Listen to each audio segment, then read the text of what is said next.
Today on the ScreenBlast podcast, we're talking tunes, notably an animated movie featuring a robot. Mark, what is this movie called? The Wild Fleshlight. The Iron Giant.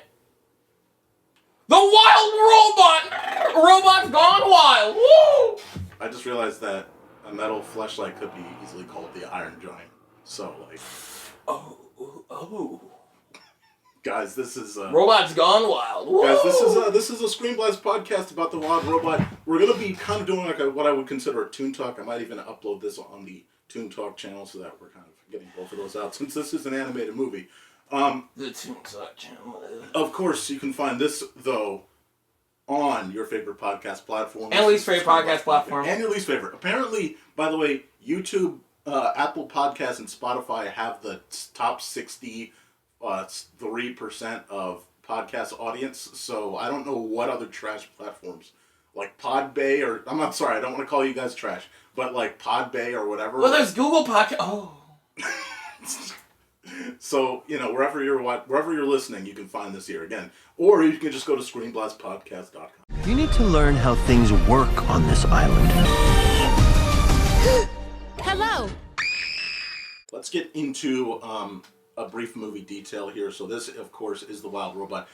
This was released not in September, but this was September 20th. Yeah. Yep. It was released. It feels like, man, this time's going by. Released at the end of September, directed by Chris Sanders. Screenplay by him as well. Cinematography by Chris Stour. Edited by Mary Blee. I think the editing here is great. You know what? I hate Chris. I hope there's no Chris involved in the making of this movie. Jesus. Music by Chris Bowers. With a K! How many Chris? The fuck? And runtime. Fucking favoritism to Chris's. And runtime is just over. Obviously, it's right between an hour and. Oh my God, Lucius! Jesus Christ. Just about 102 minutes. You're coming up 18 minutes short of 2 hours. You're going over 90. So it's a perfect amount of time. The one thing that's magical here is its budget is $78 million. Again, we talk about how DreamWorks is trying to kind of cut itself back. They're trying to limit how much it's spending. And how we don't necessarily need $200 million movies when things don't turn out that well necessarily. And how some studios are clearly finding ways to work around that. Obviously, Bad Guys was low budget as well. And we said the same thing about Puss in Boots being $100 million. They have found a way to visually show off new forms in style without being super expensive. $78 million? That's cheaper than Joker 2. Whereas like you look at again Wish, which came out at the end of last year, that was $200 million, and even Strange World was $200 million. So this is clearly the year of Lupita Nyong'o. She was in Quiet Place day one. Now she's doing great voice acting in The Wild Robot. She nails this voice. Who is she in Quiet Place? Main character. Okay. Shit. And I never looked at the actor. Yeah, we never did that movie. Oh, because you haven't seen it. Goddamn. And she has. But the point is, she has great range. Clearly. Are you gonna see it before the end of the year? Yeah, I'll touch up on it. But she has great range. Clearly, because here, I mean, she just nails the different sort of what's the word I'm looking for?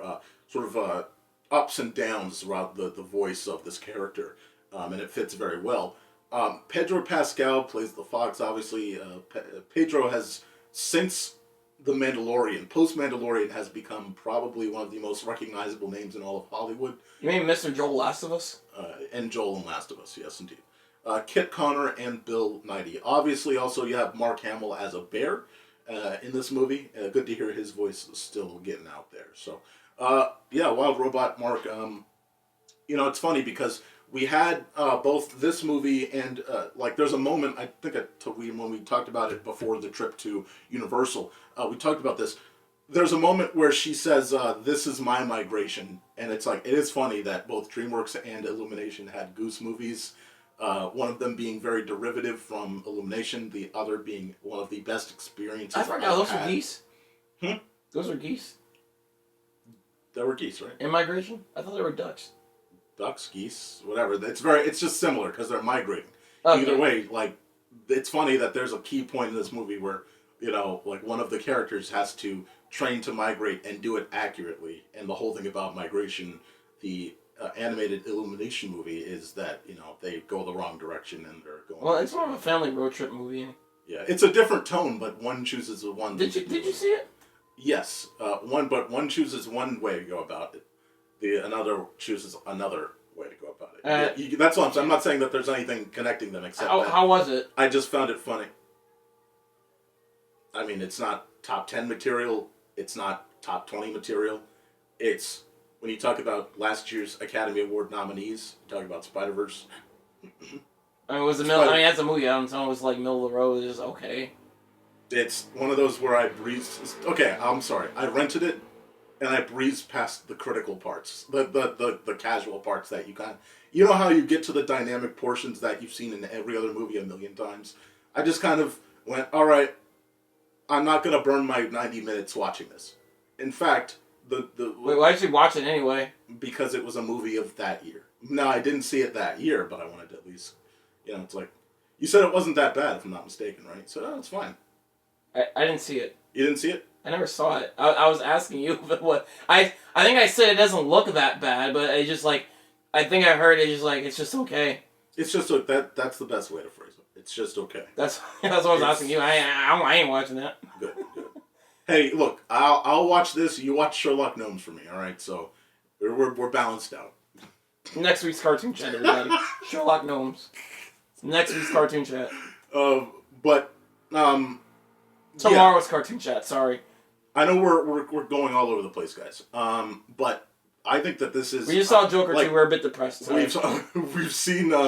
We had a hard week. So I could understand why people have said this is one of their favorite DreamWorks movies or one of them. Because if you haven't seen, let's say you've only caught up with DreamWorks over the past 10 years, maybe 5 years, this is definitely up there with some of their greater works. It's a great journey with a character that obviously is starting to just figure itself out and develop into a sense of personality, a sense of a person, and goes on this journey with a couple sidekicks and has to learn along the way, and it's very heartfelt. It has great music. It's visually one of the best looking movies of the year. To me, it's my favorite looking animated movie of the year. This was a grand old time for me. I can say this is like, it's tough choice between this and it. There's not much competition this year, to be honest. Inside Out 2, and that's about it. That's about it. I need to see more of the anime movies that are coming out that are hitting theaters. I think Hayeku's close for me. Hayeku's pretty close between these three. Like, I think for me, Hayeku's close. Excuse my French, but what the fuck is? Oh yeah, now I remember. I forgot. Yeah. But that again, we talked about that. Like sports wise, that was so enjoyable. Like I think that it's a grand time to watch in a theater, and it's just. Oh yeah, I forgot that was this year. Yeah. Shit. Yeah. There's a lot. The first 6 months, like everything from that list, just it's like pop the dust for me. Everything from my top 5 list from the mid-season of this year. Absolutely. I mean, for me, for Haiku, it was like it's between that and Slam Dunk. By the way, I do recommend watching Slam Dunk. Slam Dunk is really fucking good. Cool. You don't even because like I haven't fucking watched any of the show, and I still really love that movie. Exactly. That's what got me on board with putting it in the top 5 too. It's like, oh, so it's good to approach from anyone's perspective. That really tells me about how good it is as well. Like you don't need to have. I mean, I guess to be fair, it's good to fill in, but it's still good that you like. It's good to hear from someone that hadn't necessarily seen any of it. I just watched like a couple of short recap videos beforehand, so I got some of the context. Right. But you can still get into the action without that. Absolutely. Good. The first Slam Dunk is, in the title. It's like it's a prequel, so you don't need to know anything prior. Cool. And I didn't even look up recaps beforehand. But Wild Robot for you. Who now? All right. You're terrible at this podcasting. You can't stay on subject for our fucking lives. Yeah. But like this is definitely. Hey man, Joker derailed us like it did the Joker himself. All right, so yeah, we're good. Top Phil's can't even stay on subject. Yeah. But that's good. That's good. But this is like probably is my. Yeah, I think Inside Out 2 is still my favorite. But like this is like definitely second favorite. But again, there's not much contest right there for this world. But this is a really good movie. Oh, nothing. Yeah, like Yeah. so like again, like we talked like going off of again. So just an understanding, we saw this movie now coming up on 2 weeks ago. This was before or a week ago or longer, about week and a half ago for me. I think 2 for you, or right around 2 for you because that's when it came out. So Wild Robot. So what's the best way to start? So we get into this, Nate. So, what do you think? Notably, I think one of the great things was we were worried how the voice would sort of translate into this movie. I thought, okay, well, do we need the robot to have a voice? Could it be better as a quiet film? I thought that the voice was great. I think that having that personality of the character slowly build over time is absolutely perfect. Like you just see slowly, like how she starts to figure out how to live in this environment. And it really is very heartfelt and beautiful when by the middle of the movie you start to see her, or toward the end actually, middle end where she starts to become welcomed into the forest. Here's the thing, like a lot of the comedy from this movie is because like her voice is like very, I guess I can say robotic. She just like talks like very properly, like a machine, like an AI machine. And then a lot of the comedy from the movie comes from every time she just breaks from it. Like she just, but not in like a home way with like, you remember the Alien Home where it's like I speak properly like this, dude. I mean that's improper. That's like Yoda speak shit. I mean like she just bad example. Yeah, I mean, she just like speaks robotically and very properly like an you know an Alexa or an AI. Yes. But like, the comedy comes from every time she just sort of like breaks that, like, you know, like you don't know about ducks, do you?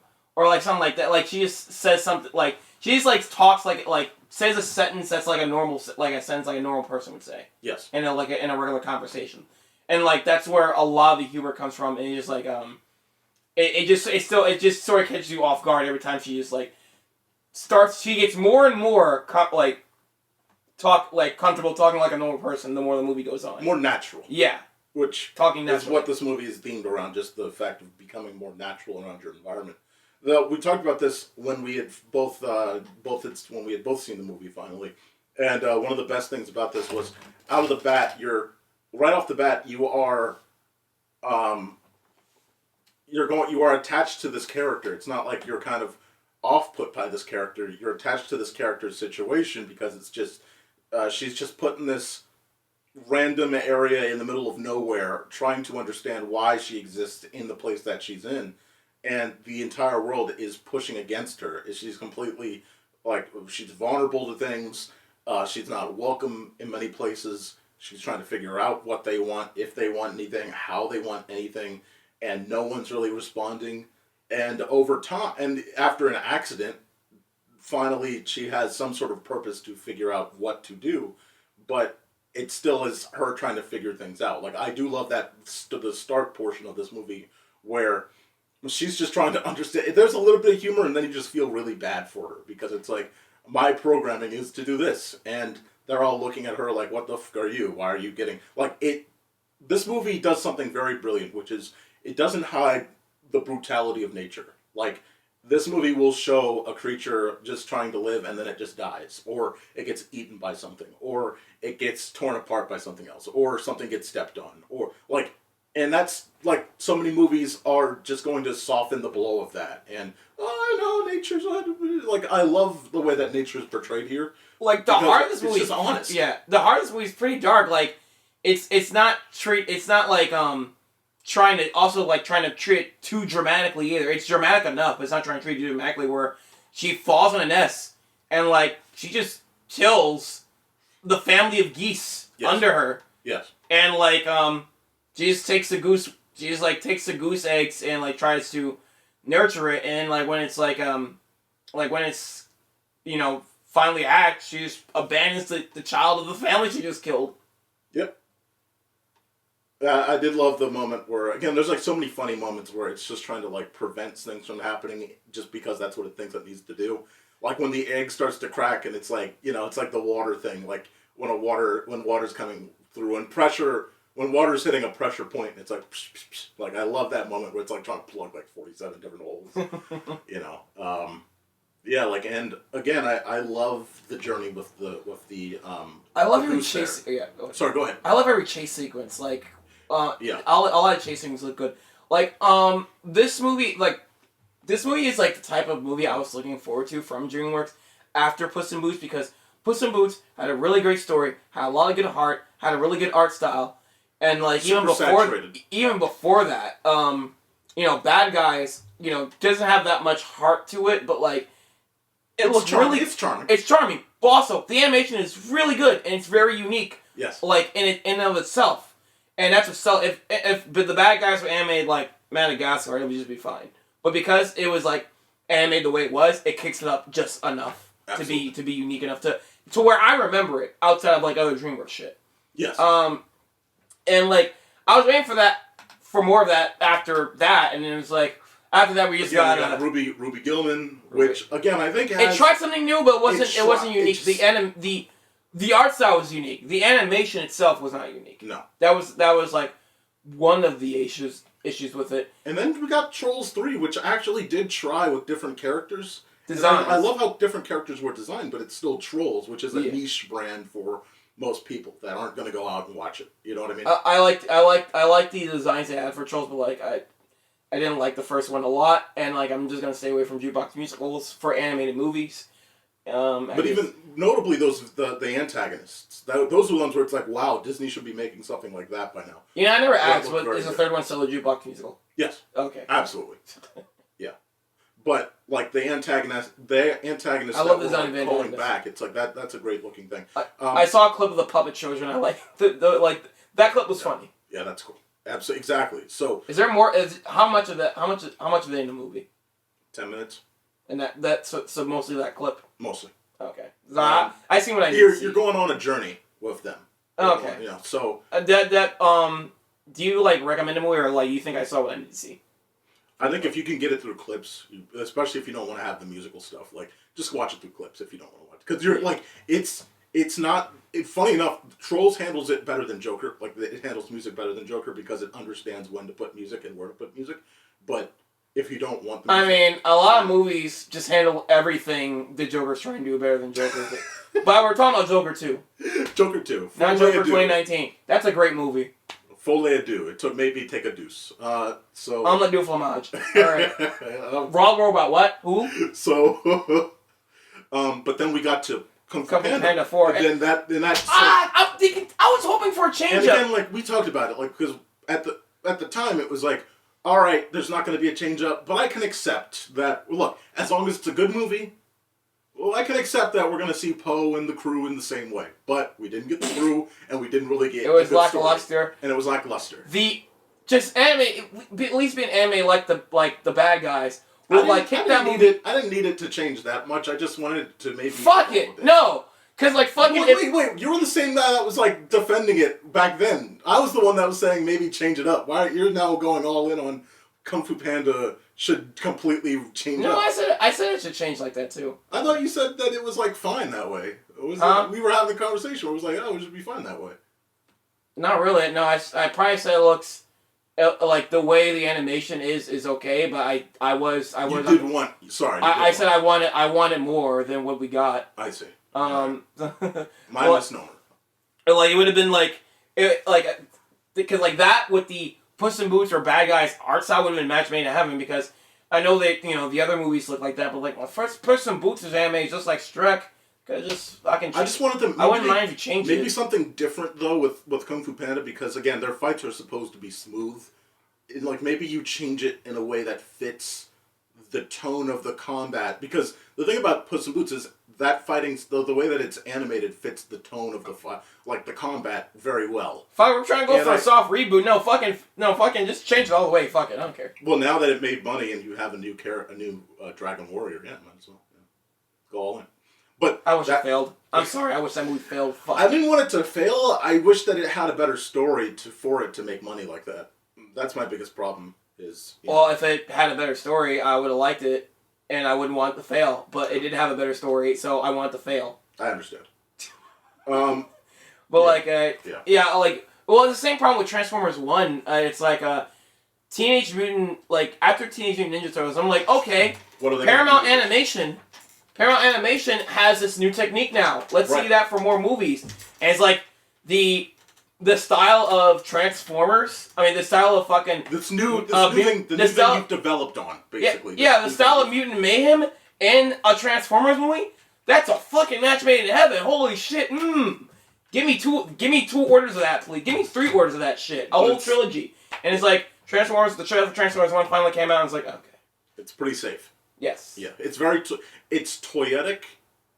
I mean, but- it's animation's nice, we but talked about this. Yeah. It's toyetic. At times it looks good, but at other times it looks very bad, and it doesn't help itself. Like I think, like you said, if it looked like Mutant Mayhem, where you put a couple more layers on, that really might add a bit. well, like I said, it looks like a AAA action game because like we've come so far in video games to the point where like. Right. Okay, like if you just have normal animation for this shit, it's like it's going to look like a video game, especially for action CG action movies. So just try hard to be a bit more stylized, so you can dip. So like because video games are just starting to get on that level now, where it's like they just you They're get, cinematic. Yeah, yes. they're super cinematic. So now you get like CG good looking. Even if you get good looking CG movies, it's like the action CGs look like video games. Yeah, absolutely. Again, Ratchet and Clank now is right up there with a standard animated movie now.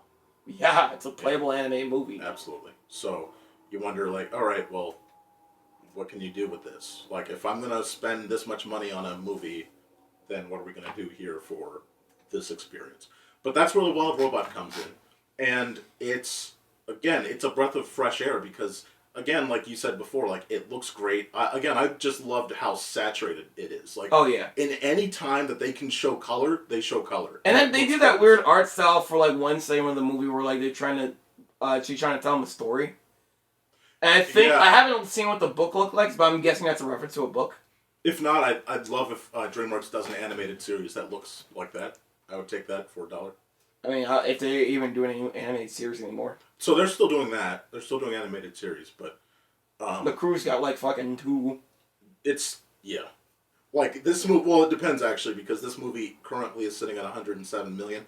Technically, it's made more than Transformers 1, but it needs to. It's kind of the thing with Ruby Gillman where Ruby Gillman only cost like $45 million, but it made. I think it made less than that actually, but. This needs to make at least like you would think 200 million to kind of cross into that. Oh, this was successful barrier, and I hope it gets more exposure, but I don't know. I love again the Wolf played by Pedro Pascal. Again, you have a sort of charming team here, where you have this like sort of friendly figure, male friendly figure here that's helping raise this this goose, And I thought that it was a very, like, again, we could talk about charming. That's a very charming character. I think you said before, was it you that said Nick Wilde? It's Nick Wilde, but It's feral version of Nick Wilde. Yeah, like it fit, but it's like, what's a wolf? But this And like the Wild Robot Ross yes, is like she's gender bent Baymax. just learning along the way. Yes. And Sorry, well, I was looking for pictures of, like, the regular book. And I'm, like, seeing a bunch of different... I can't... There's a lot of different art styles of different... How old is this story? I have no idea. Okay, let me look it up.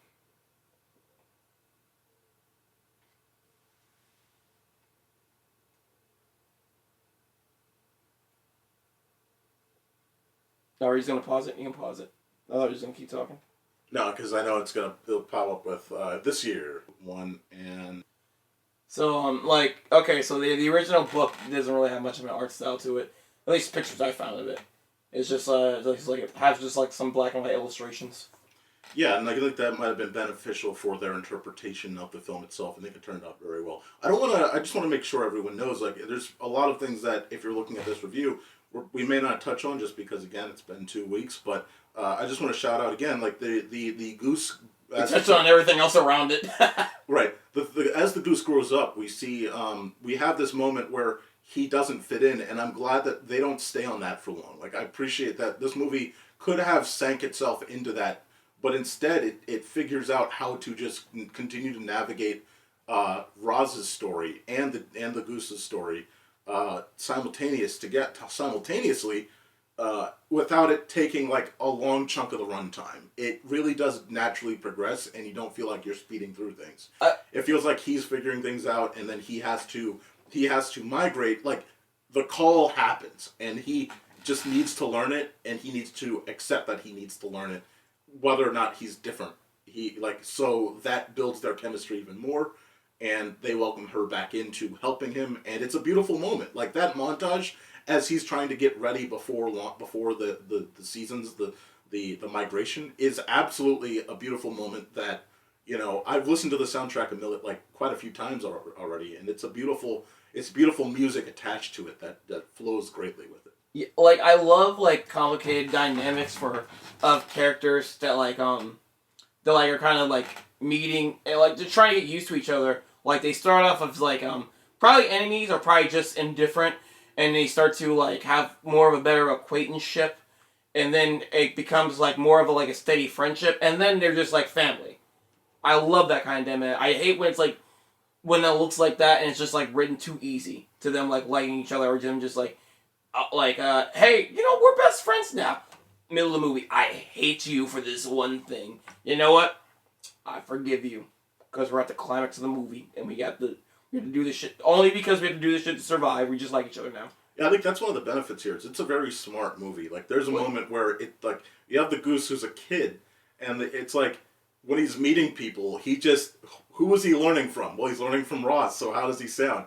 Hello, let me introduce myself. Like I loved it. Was adorable because it's like that's.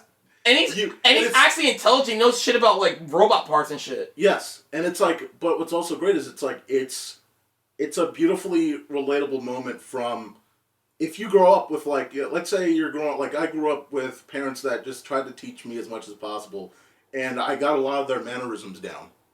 Like I spoke like they did. Like I didn't speak like the society around me did. I spoke like they did, and thus I felt I was an outsider to a lot of the society around me because, as they would say, I talked white. No, I just talked proper because those around me that I was growing up with taught me how to speak properly. And so that, I was absolutely relating in that moment of, sorry, I just grew up this way, and that was my environment of growing up. And so anywhere outside of that circle of who I grew up with, I sounded like I was, not in that ecosystem. Same. I think it's because, I mostly grew up in, Connecticut, and most people, just talk normally. When I got to Baltimore, it's like, why are you talking white?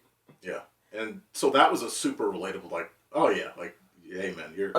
my favorite dynamic I was trying to get to was, I forgot the fox's name. Pedro Pascal is what I was... The fox. Yeah. But, so what did the fox say? Huh? What did the fox say? That should be a song. I like the way that sounds. If that was a song... It should come out 10 years ago and be a trend, and then... yeah. Fucking noisy ass song. But what did the fox... Shut the fuck up! I didn't finish. So what were you about to say about it? You're trying to stop yourself. I'm trying to fix my... Yeah, go for it. But, I love that how, the fox is, against her. He's trying to eat her egg. And then, she helps him. And, the fox is curious, why you help me? And then, he's just, kind of, sticking by her to use her. And then, he just gets used to following her around, so he just sticks by her and using her, and he just starts to grow attached little by little, and to the kid. Yeah. And when she falls asleep, he actually begins to miss her. Yes. And he just holds back the whole movie of actually admitting how honest, the honest I like this person. Yes. And then he loves her like family. Absolutely. And it's and I like the dynamic because he starts off not giving a fuck about the goose. And then, the goose is just sort of there and just looks up to him as an uncle figure. And he's just, just getting used to the goose's presence. And, he just starts getting used to, Ross's presence, too. Yeah, Ross's presence, too. And he just starts, becoming an uncle figure. To the point where it progresses him as a character to the point where we see that, obviously, in that moment where... they're in the snowfall when it's a giant blizzard. We see that moment where it clearly affects him to that impact has affected him so much that he's willing to go out of his way to help those around him. One of my favorite interactions is probably near the end of the movie when he sees the goose again, and like and then like he just like they're the way of like hugging is like he just like puts his like neck in his mouth. Yeah, and like it scares all the other geese. Yes. And like, but like it's just the way they like hug. That's how they interact. That's just their thing. That's all it is. Yeah. It's such a such a family thing. That's all that is. It's a great bond that they only have there. Like I love like this whole movie. You get to see that dynamic grow, and that's where like most of the heart is between these three characters. Yes.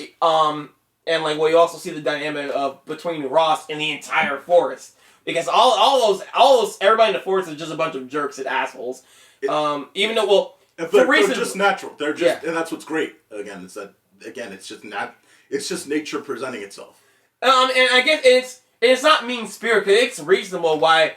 Well, no, it can be mean spirited because that's just how those situations are in nature. But it doesn't feel that way because you can see why they like treat Ross differently, because she's just this weird giant creature thing just walking around. Yes. And she is kind of like, her presence is kind of terrifying, and every time like, one of the other, like, you do have jerk animals like the raccoons, but every time they do something, the way she defends herself is like fucking, the way they see it is like, that's overpowered as shit. Yeah. Fuck, that thing's a monster.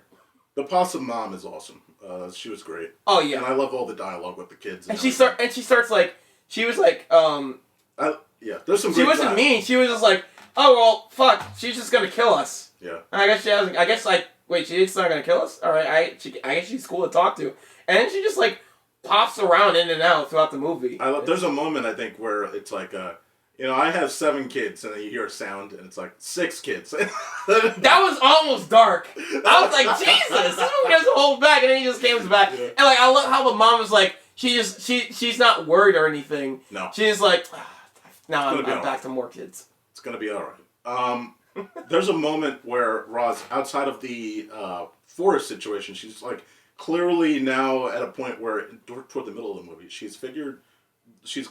knows that like she's got this maternal thing going on, clearly, and she's figured that like look, like I'm trying to figure out how to do this, and she stumbles upon the crash site. Bandicoot? What? Bandicoot? Oh my god. She stumbles upon the crash site. And I think what was beautiful was, like, I didn't know what she was doing. Like, there was a lot of mystique about what she was doing. I had no clue. But she builds a second robot just to talk to. Just to, like, hey, like, I just need someone to understand what's going on here. And it was very therapeutic in that moment for her. And it was, like, beautiful. Like, you see this, it's very relatable. You could understand a relatable maternal moment there where it's like, look, like, this is what's going on. And, like, I love the moment where, like, the other robot's like, you bypassed your programming. Like, ew! It's like weirdo. And, like, it's like, you're not supposed to feel that, but, like, I don't know how to feel about that. And, like, so she's kind of off on her own, but it was still this beautiful moment of, like, you got a moment to at least talk to someone and express, at least to a degree, something of, a connection to what you are. Like, she got to see the presentation of what those machines are, what they do. She got to see, obviously, the other robot, and she got to fix herself in certain areas, and that was cool. Like, I thought that it was like, okay, well, at least she's not stuck in a way of not knowing. I know other movies do this sort of thing too, but like the best pair I can do in terms of memory is like, I can call it a Buzz Lightyear moment. Like in Toy Story 2, Buzz Lightyear is just like talking to a newer Buzz Lightyear, and he's just like, wow, this is how I used to be. Right. Exact. That's right. 1-to-1 there, because like, yeah. And like, the other Buzz is just talking normal, and like that other Buzz is like, you're crazy. Right. Like, Zurg is out there. We're on a mission. Yeah. Like, that's what's beautiful, is you can just see how much Ross has sort of evolved and learned in this natural state in comparison to the pre-programmed scenario she was in before, and it's beautiful, and she even has to shut that robot off before it like goes AWOL and starts to tell other signal. No, she didn't shut it off. It just didn't have enough power. It didn't have enough power. Here, take my unit. Oh, okay. Yeah, she didn't shut it off. Okay. But like it was shock when it like read its mind, and it was like it was like, what the fuck? Yes. You overwritten our code? Yeah. Are you fucking crazy? All right, here, take my thing and go back to the factory. Yes. Yeah, that was cool. Again, there's moments in this movie where you can just see and again, it's a relatable thing of just watching a parent push as hard as they can for the success of the child, where you can see throughout the movie that, like, there's an oil leak here, there's a damaged piece there, she breaks her leg here, she damages this there, and it's like, damn, like, she's pouring her heart and soul. She's a robot, but she's pouring her heart and soul into every ounce of this goose, just trying to get this goose to survive and get into the migration state. And again, it's just this beautiful, like, journey of, all right, I'm going to push as hard as I can, even if I may not make it to the other side of this. And like, I genuinely didn't know if, like, by the time that goose got back, like, when at least the migration starts, and we see that she's training and there's so much damage, I don't know by the middle of the movie if she makes it to the end, because we actually, what's, again, great thing about the marketing, we don't see the end. We don't see if she does make it, like, through that migration course. Well, here's the thing I like about this movie. Like, I like how, like, it's in the beginning where, like, it's very sympathetic towards Ross in the beginning, because, like, she's just like, she's just a lost robot. Yes. And she's just trying to find her purpose, but it doesn't feel like too grim or mean spirited. It's just more of like, she can't find anyone, like, she can help, and you just sort of just feel bad for her. Like, she is trying to find an animal that, like, I mean, just trying to find, like, an organism that needs her abilities. And, like, then it gets to a certain point where it's like, okay, I can't, she's, like, starting to get upset, like, I can't really find anybody that needs me. She's very confused, and she's contemplating of going back to the factory or not. Right. But, like, she doesn't want to do that meanly. She's like, okay, somebody here needs me at least. And then after a while, she's just like, okay, I'm gonna go back to the factory. And then, like, every time that happens, like, the raccoon try to fucking take her signal thing, yeah. or the or the bird just freaking breaks it. Yep. Yeah. Like, there was that moment where it's like, I love that visual of, because again, in some movies that aren't as smart as this, it's like, she does everything she can before she even attempts to do, like, she goes and she literally is like, all right, I'm going to learn how nature speaks. And maybe one of these creatures is literally the thing that needs help. And so she sits for, no joke, like, an entire season, and then boom. All right, I'm going to try it now. I know what you're saying, who needs help? You know what I mean? And they still say, are you here to kill us? No. She said no! Said no. But! So, like, and I thought that was just a brilliant idea that, like, you just don't see from a lot of films of, all right, let's conceptualize what would actually happen here if you were to put your full thought into this. Because a lot of movies, it's just convenience. Well, I don't know what to do. I thought her origin... Like, but it's like, I don't know what to do, and then something happens. But no, instead, nothing happens. She just goes into this learning mode. Which is, again, that's just a step that most movies wouldn't do. And I respect that. Go ahead. Like, I thought the origins was even going to be, like, dark and grim, because, like, oh no, she's going to go back to the factory, and she's going to find out she's, like, one of the rejects. She's going to find out they didn't want her, they never wanted her to begin with. Like, oh no! It turns out the story was, she, like, there was a shipment that was supposed to go out somewhere, but there was a hurricane that, like, got that shipment lost, and all those robots just crashed in on that little, forest, and she's the only one that survived. She's the only robot that survived that crash. Exactly. And I'm like, oh, okay, so that, like, the factory does want her. Yeah. Like, it does want her back. It does want to fix her and everything. It just wants to it's like, you're going, now, we learn obviously that, okay, well, we do need to reprogram you, but, like... But also that data you collected throughout all this, that's kind of useful. We can use that. So let's take those memories, too. Yeah. While we're at it. Right. I thought that it was beautiful, again, like, I love how much saturation is in this movie. We have the moment where again, we go on that split story where we get the migration, and I love the older goose that's like, he's willing to help number one. We get that, again, that goes back to the montage I talked about earlier, and he's just there to help. Sometimes all it takes is one person to just tag on something, and you'll get that extra stuff going. But once they're going, and then we get into, like, all right, something's going on here, and they fly into this facility, and we see that it's not Ross, but he thinks maybe it's Ross. It's like, oh, what a bummer. Yeah. You know, because at first I thought maybe this will change their perceptions, like the other geese. Will this change the perceptions of how other geese see Ross, and will they suddenly think that she is even more evil than she already is? Like, well, all the other robots attacked us. That doesn't really happen. I don't know if that's necessarily a writing issue. I think that's fine. Yeah. Well, like this movie, but it was like a high stress moment of fuck, we got to get out, and the old guy doesn't make it. But he was a cool character to have along the way. As then obviously the goose, our main goose, our younger goose, takes over on the flight path. I also love when our main character is like special. So like I like how the goose, like, it was a nice moment when the goose explained, like, oh yeah, you see any goose that's your age, you're already early. You're actually pretty early. Right. Like, you weren't supposed, like, that's a beautiful thing where it's like, he wasn't supposed to make it because he's just kind of an outlier. Like, he's too young for the rest of the group. He's too old to stay. So he's supposed to just straight up, like, not make it. But we're going to do this anyway. Wait, well, I mean, too young to stay. Too young to... Oh, yeah. Sorry. He's too old. Like, if he was born, let's say, a little younger, like, I don't know what they would do. But either way, too old to stay there, like, too young to just stay there either. Like, he's going to die either way. So, all right, you got to learn how to do this. Or, you're just not going to make it. You're just an outlier. Also, your wings are whatever the something. So, again, like, I love special characters, like you said. Like, same deal. Yeah. Fuck, I forgot what I was going to say.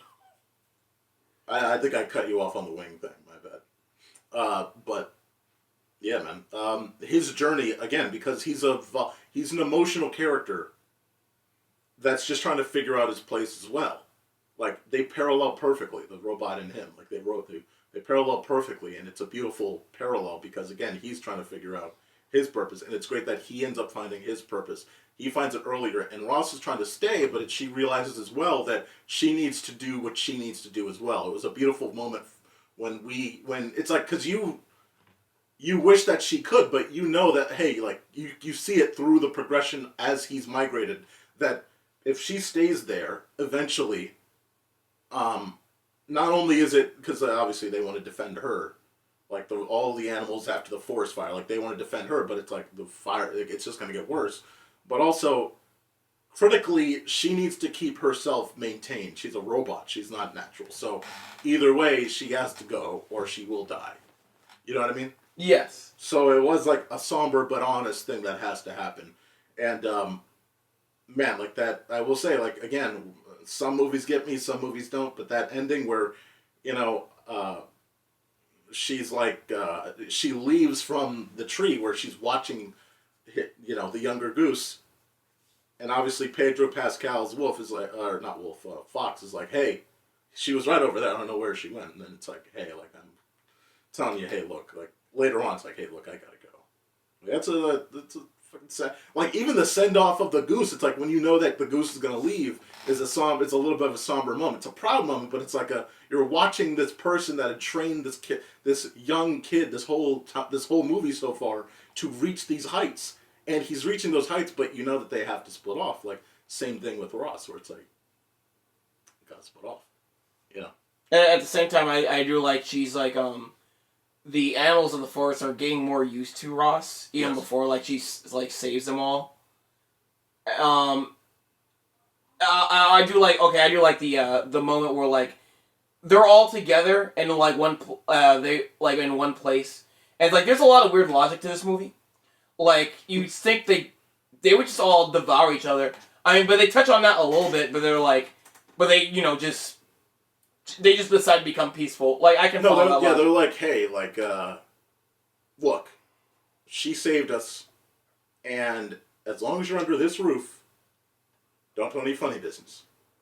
You can go right on out there, from Blizzard, but as long as we're right in here, don't do any of that stupid stuff. Like, this movie has a lot of weird logic, like, you can question, but, like, you can But like that's the thing about that's the thing about good. That's like good that's like the only moment where it's like nature becomes like Disney-ified, basically. But outside of that, it's like who cares? Not that just that moment, because like that's the thing about like good script writing. Like if you have like a good script, you don't think too much about the logic around it. Right. Like that moment with all the animals in there, like what are they eating? What can they eat? Like how are they surviving throughout that? And like I just thought that they would dig underneath it and they would probably get water. I know you can make a lot of assumptions in the movie explaining that, but like I'm not thinking about it because I'm liking the script. Yes. Same thing with Ross herself, because she can take out her core unit. Like I thought that she was dead. She didn't take that out. Okay, she doesn't need that. She's solar powered. All right. What about her brain? She isn't all of her memories erased? Like no, she just gets them back through the power of love. All right. What organs? That was the only. You're right. I forgot. I totally. What organs do she have to keep all the? Okay, so her memory's gone, and her core's gone. What is left inside this fucking machine? It was like a moment of when she gets out of that one ship, and she's like, I thought she was sacrificing herself, and that was going to be like the end of her. But yeah, she just keeps on going. Like, meanwhile, my TC, you take out one blade of that fucking fan, the whole thing is fucking dead! It's a brick!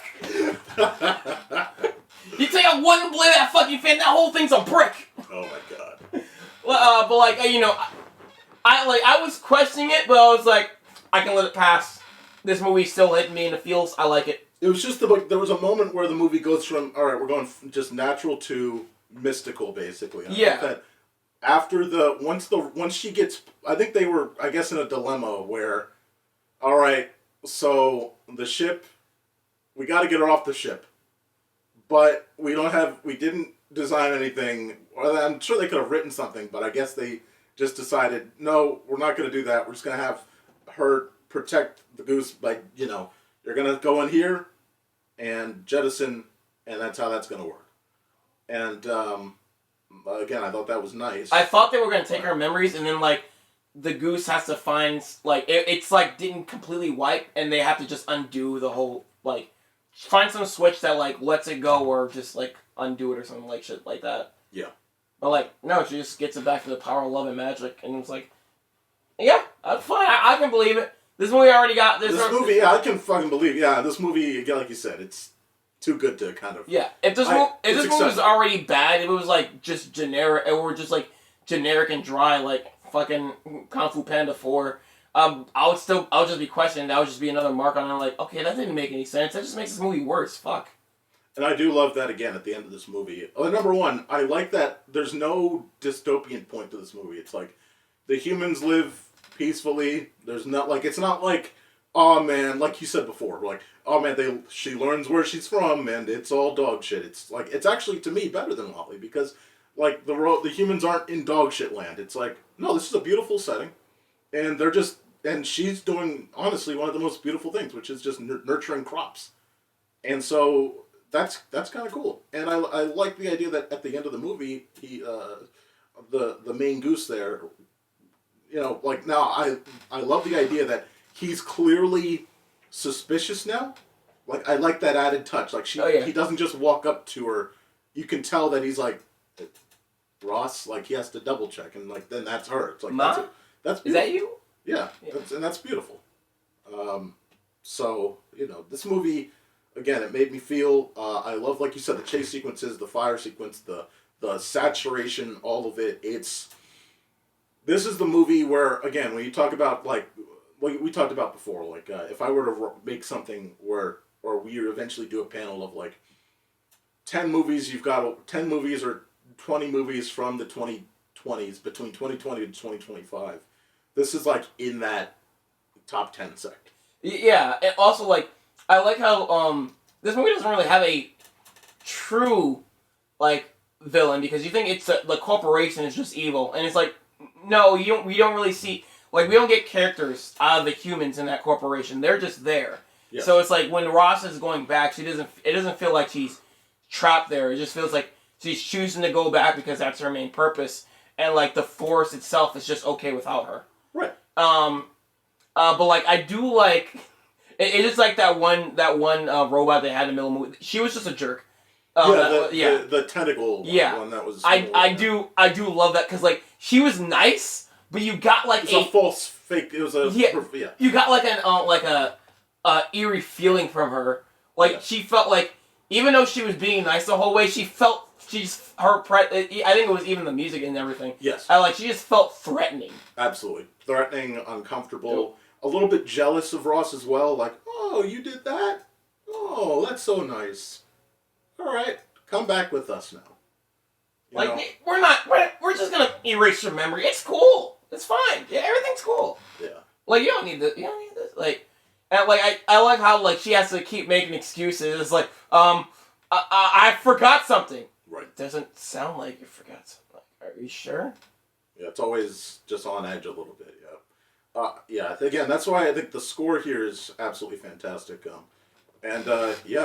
I think again one of the best movies that I think it's close. It's weird. It's like for me, it's like, is it one of the best movies I've ever seen? It's almost there. For me, it's like right around there. Like it's definitely one of the best DreamWorks movies. Top 5 DreamWorks movies, like easily. This is one of those things where even Disney kind of lost this. They don't do saturation like this. They don't do characters like this anymore. Like even Inside Out 2, it's like I did enjoy this. Like Pixar does it, yes, but Disney doesn't know how to do this. The last Encanto even doesn't go as much in depth as this does. The last like Disney movie to really wow me was Moana.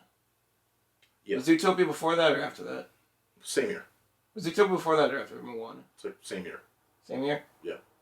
I think Moana was after Zootopia. Yeah. So the last movie. I was like, dude, I don't know on top of my head. It was Moana was like November. Zootopia was early because Ratchet and Clank came after it like by 10 weeks. Damn, and Zootopia still made more money than it at the.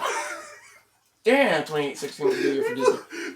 Like I remember looking at that in the box office charts. It's like somehow Ratchet and Clank made less money than Zootopia on like its 7th, 8th, or 9th week. It was like, Jesus Christ, guys. Ratchet and Clank had a movie, and I bought tickets to it. Are you sure? Yes, we did that experience. Yes, indeed. Well, we didn't both see it at the same time, but yeah. You saw it in theaters? Yes. Oh, okay, I didn't know that. Yeah, but no. I saw that on streaming. I did not see that in theaters. That's before we were consistent with podcasts. Because I bought the game. You said what? That was before we were consistent with podcasts. What the fuck? We were doing like Toon Talk. Were you even doing podcasts around that time? Yeah, 2016. Fuck yeah. We did DGN for like 3. That's when I started blasting Turbo Ports. Tech Gaming Podcast. It was still Tech Gaming Podcast. Yeah. I think we had a falling out on that because I started blasting Turbo Ports around that year. Absolutely did. But like, Moana was the last time Disney wowed me. Yeah.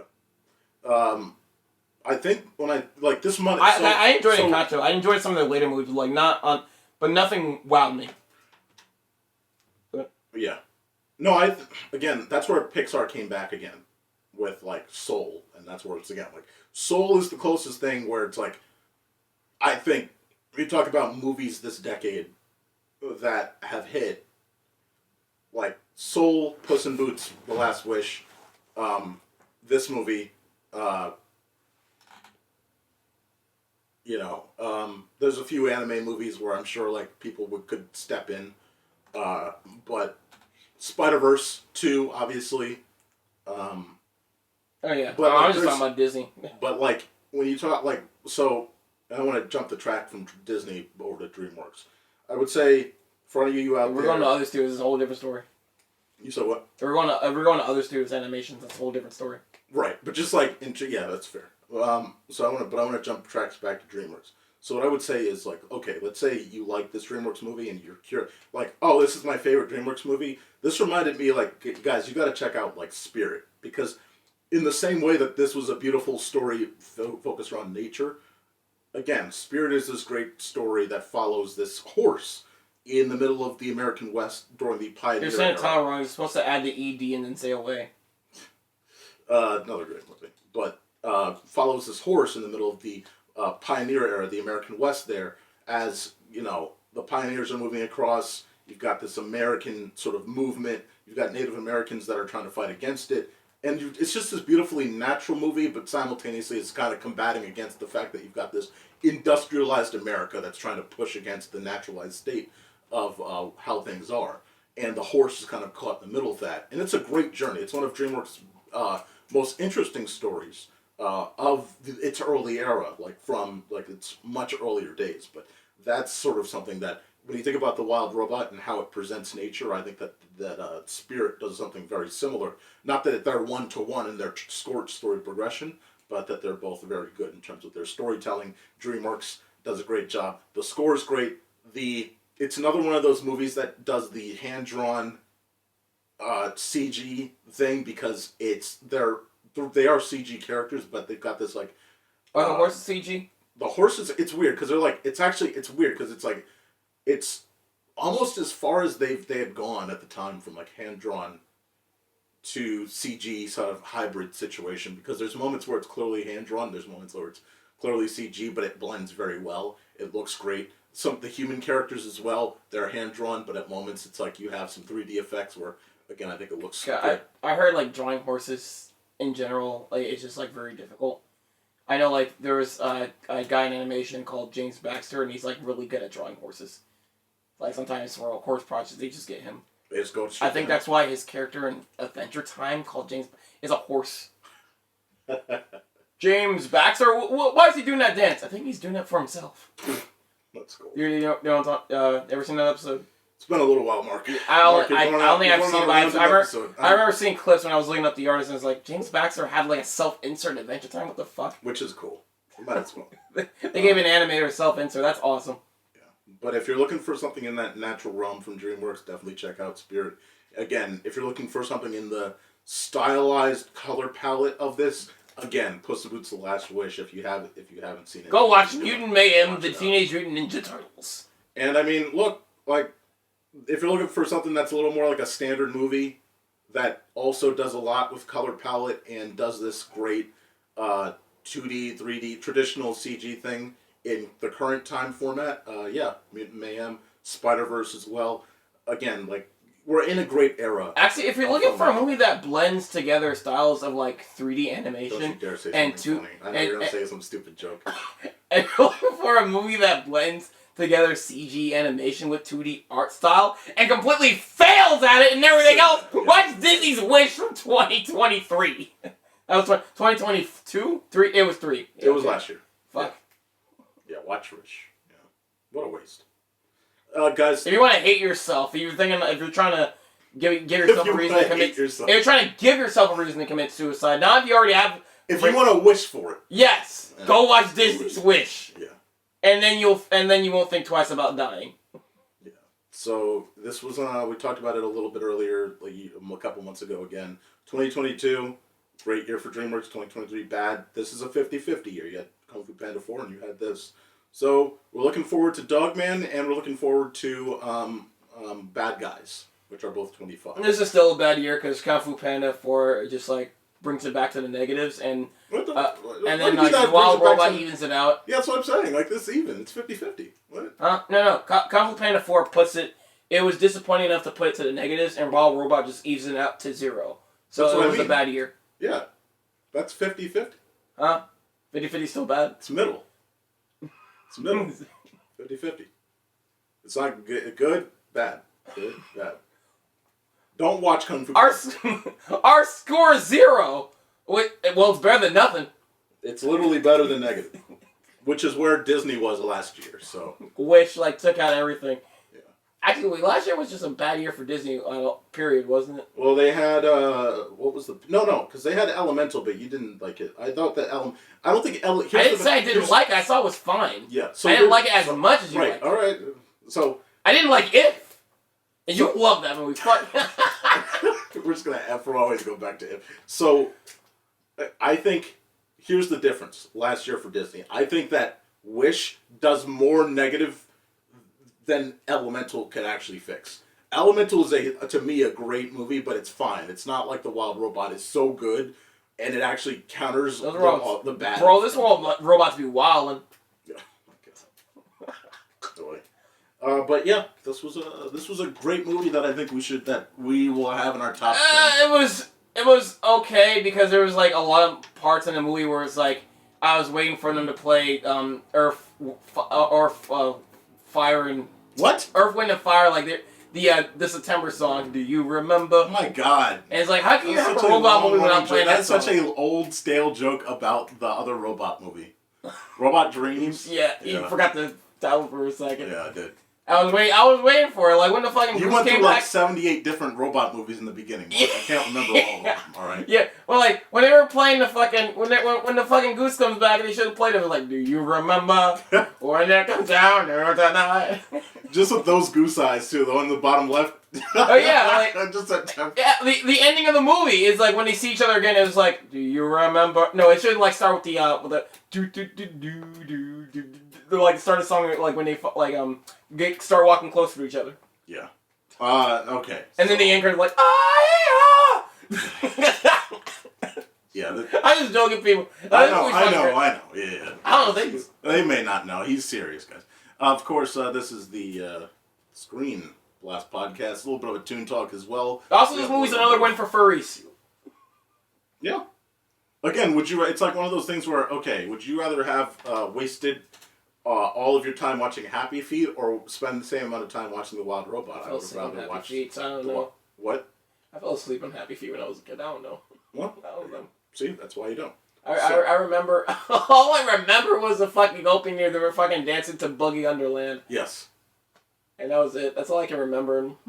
That's about all you need to know. I think I like woke up mid-movie and I saw like, I guess the main character being like chased or eaten by a whale or some shit. I don't know. There's a couple different things that happen in that movie that I think are interesting. Like, again, the movie gets kind of good when he's like stuck in the aquarium. He gets stuck in he gets captured by a marine vessel or whatever, and then he gets stuck in an aquarium, but not like Finding Nemo, but like an actual aquarium exhibit, and you could tell like, oh, it actually has a political stance on how captured animals do not like being trapped in an environment. Like, you can tell that he's super anxious and stressed about being in this like 12 by 12 space with other penguins where you can't really do much, you can't swim far. It's the same. So, like, there's some positive in Happy Feet. I know, it probably wasn't the movie's singing... fault. I was probably sleepy as a kid when I rented it. It was like, but like, I remember, like, I saw the opening, I think I fell asleep midway, and then, like, I think I fell asleep again. And I was like, oh, let me rewatch this movie. No, I don't care. I don't fucking care. If I'm not mistaken, also, the effects weren't bad. I think the King, now it's just a positive on fucking Happy Feet. I think the King penguin, those little penguins where it's like, hello, meet my little friend, like, those are fun. That group was fun. It was a funny little Happy Feet cartoon chat tomorrow? Happy Feet Gone Wild, question mark? No. Guys, this is the... That's Force of the Penguins, that fucking shitty parody. That had like a lot of star voice actors. Well, it was just a fun thing, you know. People that parodies were all over the place in the mid-2000s. Some of the clips I saw were funny, but like, I don't think I want to watch the whole movie though. No need. I saw like Norm Macdonald's parts and like, hey, any more for a threesome? Like all the clips of like from the like the celebrities, the voices they got are pretty funny. That's cool. Guys, I'm trying to end this now. This is the ScreenBlast podcast. Of course, you can find this at your... So you had a good Happy Meal recently. So like, I went to the store and how are napkins nowadays? They're great. You can find this podcast at your favorite podcast platform as well as youtube.com. Guys, go... platforms. Or go to screenblastpodcast.com as well to find more content there. Guys, of course, I am Bryan the Baltimorean. That is K9 Biscuits. And you don't even let me do my outro. You're just trying to get out of here. And thank you for watching. Go to the screen. Look at that, everybody! Woo!